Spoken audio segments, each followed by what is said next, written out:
it's Moni XO, and I'm here with the St. Louis real estate advisor, Brittney Harris. The power of social media. So you're known as one of the top 50 Missouri real estate agents here in the city. So how has you being on social media really benefited your brand? So I'm gonna start off by saying social media is the bomb, right? I love branding, I love marketing. It's honestly how I've gotten my business out there. And honestly, I think if you're not on social media, I think you're doing yourself a disservice, honestly, in this day and age, just because everything is online. Yeah. And with that being said, it's helped me grow my business tremendously. I don't even know where I would be without it. With my business, but being on social media has allowed me to connect with my audience. And I honestly get about 90% of my business from social media at this point. So after that, it's referral based, but social media allows people to connect with me outside of real estate. So real estate is what I do. I love it with a passion, but there are more parts to me that that people might not see. So social media gives me that avenue in order to connect with my clients, and then they use me from then on because they're able to connect with me on a more personal level other than just business. Yeah, I was gonna say, because it's interesting that now we're in this, world of influencing and being influencers, and somehow somebody has to connect with you to, have some type of interest on your, your pages and whatnot. So seeing you and seeing that, you are a normal person, and they're like, oh, she does real estate too, but oh, she likes coffee just like me, like those things help us, and especially millennials, because that's who you target, of course. But it helps us connect with you better, and we want you to assist us with the things that we need. So just going back, let's talk about how you even got into real estate.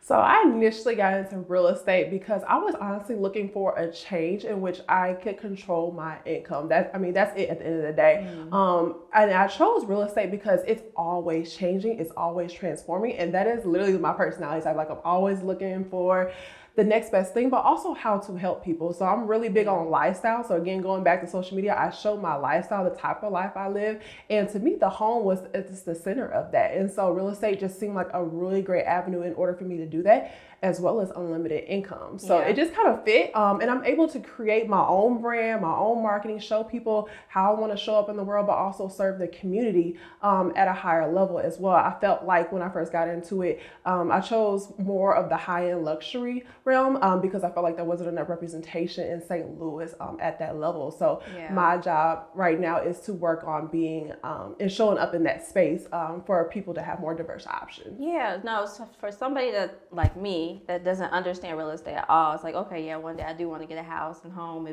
but I don't know anything about what you do. So for those on the outside looking in, how can you really explain and elaborate on the things that you had to do to get to where you are? Because a lot of people think that getting into real estate is easy. I've heard a lot of people that I know, they're like, yeah, I want to get into real estate. I want to do this and that. I want to make money. But I don't think they realize what you have to do to even be in that field of work. Right. So my first thing to anybody who wants to be in real estate is to figure out your why. Why do you really want to do this, right? Do you really want to, is it to make money or is it to help people? Figuring out your why will help you really stick it out, because real estate is a pay to play game. I don't think people realize that either. So you get into the business to sell houses. That's what we do, right? But there's just so much more to it when it comes to the transaction. You're helping people along, and they do get emotional. So you being able to help them through that process and hold their hand, whether they're a buyer or a seller, is pivotal within the transaction, and pivotal for your business, because that's how you get referrals, right? Eventually, I think everybody wants to get to the point where they're just referral based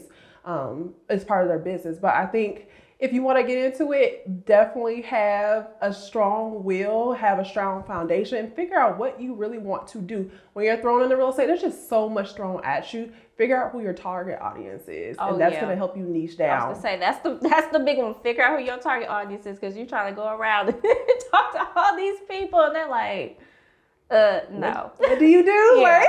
No. But how do you find a balance, though? Because I'm pretty sure, with life, it's pretty fast-paced. You might have to be here at this time and there at another time. How do you balance your personal life and your business life? First of all, there is no such thing as balance. I'm just keeping it honest. There is no such thing as balance. I feel like in life you choose when to do certain things when they're more of a priority, right? So my life is like this, you know what I mean? I have a lifestyle outside of real estate or my career, and I just make it work. And also just communication goes a long way. Yeah. When you tell people what you're passionate about, they're able to help support you meet your goals. If they know what you're trying to do, you know, they won't be as harsh on you. You know what I mean? But taking care of yourself at your core, I feel like is the most priority. Outside of that, I wouldn't be able to do anything without my health. So my health is really important to me. But balance, I just juggle, you know what I mean? And I keep it real with everybody that I'm in contact with, and people will give you grace at the end of the day. They will. I'll say, well, I'm glad that you were transparent and honest about that, because like I said, people on the outside looking in, they see these things and they're like, man, she's doing amazing. Like, she's working out, she's getting her coffee every day, she's spending time with her friends and her family, and we forget that, you know, people are people too. Yeah, I'm a real person. And that's what I try to show. I am a real person. I go through things and I take care of my mental health just like everybody else does, because being an entrepreneur, it does take a toll on you, because you, as a business owner, you're helping people make their lives easier, right? But are you taking care of you at the end of the day too? Exactly. Now, what are some accomplishments that you're willing to share that you have hit, I'm going to say, within the past year? So I would say within the past year, just from last year, I quadrupled my sales volume. Oh, wow. Literally, yes. So again, based off social media and me talking to my audience, that's just something I'm super proud of, because it's really just me being authentic at my core. Like, I'm not trying to be anybody else or, you know, compare myself to others. We all have our own journey to go through, and however you want to go through that journey, you should do it that way, because everybody's success does not look the same. So while we start to compare other people to ourselves and where we're at, if we don't think we're at a certain level, just think back on it and think about what your goals are, and are you trying to do the same thing? Motivational speaker. I hear you. Now, have you ever thought about doing some type of events, I guess, that can tie into, like, you know, your social media world? I wouldn't know exactly like how that would work with being in real estate, but I'm sure, like, I don't know if you guys could do like webinars. Like, have you ever thought about doing those types of things? I have thought about doing webinars. I guess to attract more clients, you mean? Like, I just haven't gotten to. I've really been more of an attraction-based marketing type of person at this point. Because it's just work for me. It's natural. I'm not saying I couldn't do webinars, but I'm open to new things. As a millennial, I think I'm open to whatever my target audience is going to receive. Sadly, the most. We want the phone. We want we want those things. You know, we starting to get TikToks. You make TikToks. I do not. I was like, maybe. No. Not right now. You said no. It's a lot of platforms out here. I just can't even keep up. Hopefully, I'm able to get it assisted. I was like, I can see you on TikTok. Who's recording it? You. Who's doing it? You. I'm kidding. But no, let's go into the Cause and Rage Jar segment before we wrap up. You're going to answer 3 questions, so you go ahead and pick those out for me. All right. Got this one. What is your biggest life regret? Whoa. Ooh, that's getting heavy. I know. Ooh. Biggest life regret. Okay, if I had to say anything, it would honestly be not just staying true to myself.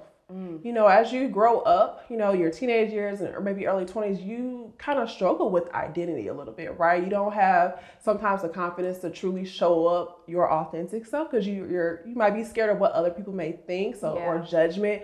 And I really wish I wish I would have just shown up as myself. You know what I mean? I was a little bit more timid, you know, in previous years, just growing up. And now that just doesn't serve me at all, because I'm an opinionated person. You know, I'm slightly extroverted. So me putting my opinion out there, now I know it's okay to do that, and it's okay to be different. Back then it was just like, okay, I'm a little scared to be different, you know, or my mindset is different. I'll say, but that's just a part of the growth. It's just a part of like your story. Like, I was just talking about that with somebody. It's like, wow, like, you don't understand, you don't see the things that you go through until somebody else tells you, like, hey, like, you know, it's okay. Like, you can figure yourself out, and you have to go through certain things in life in order to figure out like who you are. So I think I wouldn't even say that should be a regret for you, honestly, because it just made you like into who you are now. Like, you had to figure that out yourself. Right. Yeah, you're right. Yeah, I just wish I would have had the confidence to do the things I actually wanted to do and not sit on it. I'll say, but now. I sit on it now. You can't tell me to sit there. Like, I'm up. And it's up. Yeah. So, yeah. I love it. All right, next question. All right. All right. Do you have any irrational fears? And if so, what are they? You getting some deep ones. Yeah. What is it? Okay. Irrational. Sorry. I don't think any of my fears are irrational. No, I don't like heights. I don't like roller coasters. I don't like roller insects. either. That's it. Okay, yeah. Yeah, no. Nothing irrational. Nothing weird. Well, a bug? No, I'm joking. I'm totally joking. I'm joking. All right, last question. Oh, that was easy. I want that one. Hey! What's the last thing you did for yourself? Oh, plenty. Okay, I do a lot for myself. So facials, I do everything self-care. You know, working out is a big part of my lifestyle. So I feel like that's where I get most of my peace from is in the gym, honestly, these days. Yeah. So yeah, that's what I did for myself. I'm gonna add something onto that. For people that are entrepreneurs specifically, how would you, or what kind of advice, I guess, would you give to them when it comes to self-care? Because I mean, you got it. Like, if people go on your page and see, like, you really invest a lot of time into yourself, and that's really good. But there are people that don't know how to do that, and they're trying to figure out, and they work all the time and stuff like that. So what would you tell them when it came to self-care? Like, how do they need to help themselves out? Honestly, when I think back on it, I say, what truly makes you happy at your core? Yes, being, our professional lives are important. Yes, us hitting the accolades is important. But what makes you happy at the end of the day without all of that? Really, like, and then how does that translate into your business, right? How does that translate into the lifestyle that you really want to live? For me, that's going to the gym, looking good, feeling good. Because then when I feel good, I'm able to show up for my clients feeling and looking good, right? And they're able to see that energy, and that energy transfers. And so people can tell when you take care of yourself. And they're like, I'm going to buy this house just because you that part. And you get chosen. Okay? Well, Brittney, I had such a joy having you on the show. Like, how can people, subscribe to you if you have anything that they can subscribe to? What's your website, and how can they follow you?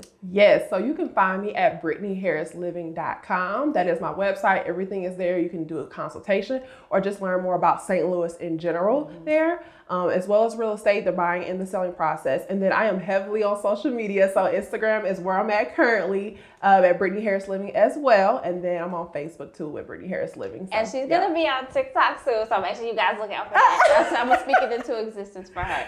I'm Moni XO, and we're out. Be easy. It's your girl Moni XO, and you just finished a 94XO interview. Make sure you like, subscribe, and comment to our YouTube channel, and follow us on social media platforms. Be easy.